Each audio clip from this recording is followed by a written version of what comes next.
Before we get started, write these three thoughts down. Simplify, clarify, reduce friction. That's the framework. And by the end of this video, you'll understand why those three thoughts matter more than any financial strategy you'll hear this year. So January is supposed to feel like a fresh start, but for a lot of people, probably most people, it feels like too many decisions, too many loose ends, too many voices offering advice, and instead of feeling motivated, you feel overwhelmed. Here's what we want you to know. Being overwhelmed doesn't mean failure.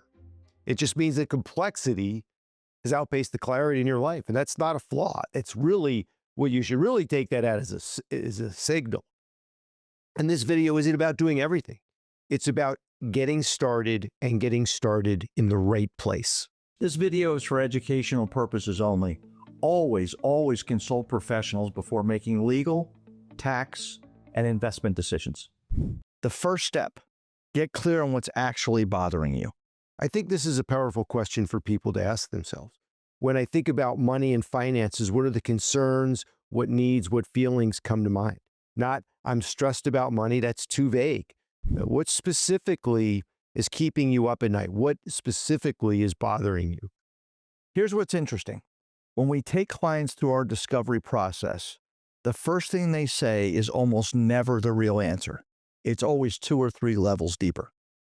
Someone might say, I'm worried about running out of money, but when we dig down, it's actually something different. Maybe it's I'm worried about being a burden on my kids, or I'm worried about worried my spouse won't know what to do if something happens to me. But until you find those deeper concerns and the real reasons behind your decisions, and you really flush them out, it's going to be difficult to move forward with any plan. So here's the thing. It's often better to have an outside third party help you through this. Not because you can't think clearly, but you're too close to it. You've been living with these worries for so long, they feel like background noise.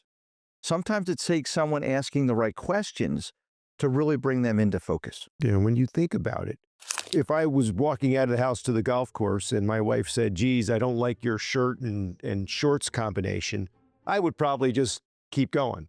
Not probably. Go ahead. But if I got to the golf course and my buddy said, man, that looks terrible, I'd probably go in and buy a new shirt. I mean, we have to realize our limitations as human beings, that emotional attachment is really problematic. So think about getting outside help. So getting back to this, step one is not just take action. Step one should be, let's get clear. The clarity reduces the anxiety more than the action step. So the second step is separate what's urgent from what's important. Not everything that feels urgent deserves your energy. The urgent issues, they do demand attention, but it's the important issues that shape the outcomes. So here's what we see every January. People spend the whole month reacting to tax documents, reacting to market headlines, reacting to whatever's in front of them.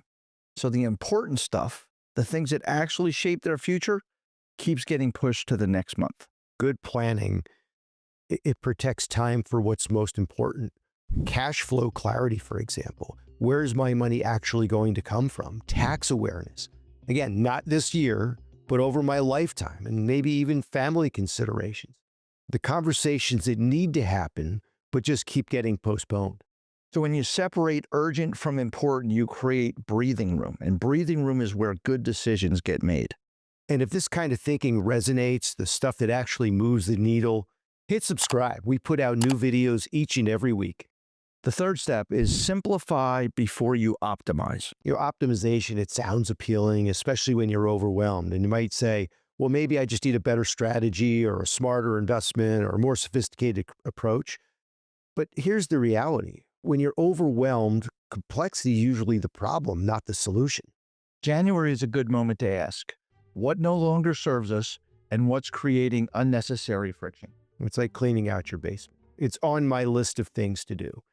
I know, 80% of the stuff down there is stuff I don't need. But it's really hard to get rid of it. It's hard to make the time to do it. It takes time. It takes energy. I get home from work, and the last thing I feel like doing is going down in the basement and cleaning it out. It's just easier to close the door and deal with it later. But the clutter, every time I open the door, the clutter's still there. and it's still weighing on you. Even if you're not looking at it, you know it's there. I'm thinking about it this very moment. So the same is true with your financial life. Old accounts you never consolidated, strategies that made sense 10 years ago but don't anymore, decisions that are adding friction instead of reducing it. Doesn't it create hesitation for people? When you're overwhelmed or you don't know what to do, you pause and you go do something that you like to do. Maybe you go to the theater, maybe you put on a ball game. And when you pause too long, nothing happens and then you forget about it. So think of simplification not as a retreat, think of it as progress. Step 4, focus on decisions that create stability first. When you're overwhelmed, stability matters, we think, more than growth. Stability creates the space to think clearly again. Sam mentioned it earlier. So what does stability look like? It's predictable cash flow, knowing where your income is coming from and when. Clearer responsibilities, knowing who's handling what so nothing falls through the cracks. And fewer unknowns, getting the answers to questions that have been nagging at you. Yeah, here's the thing about getting started. Progress builds confidence, and confidence fuels momentum. We can't talk about momentum enough, and how many times we've seen people get started and it becomes infectious and they want to do more and more and more. And again, once they take that first step, once they knock out one or two things, they're much more likely to get to the finish line. The hardest part is just starting, right? That shouldn't be news. It's probably not news to any of the viewers. Yeah, no But question. once you get started, everything just seems to get easier. So let's bring it back to those 3 thoughts. Simplify, clarify, and reduce friction. Yeah, a financial reset isn't about starting over. It's just about regaining the clarity and control. Overwhelm fades when decisions feel intentional again. Thoughtful planning meets you where you are, not where you think you should be. Yeah, clarity comes first, and then everything follows. And if you're wondering what it actually looks like to go through that discovery process, to have someone ask the right questions and help you get the 2 or 3 levels deeper, watch this video next. We'll walk you through exactly what happens in the first 90 days when you work with a personal CFO like ours. And we'll share that one question we ask every couple that almost always gets the same response. I didn't know you felt like that.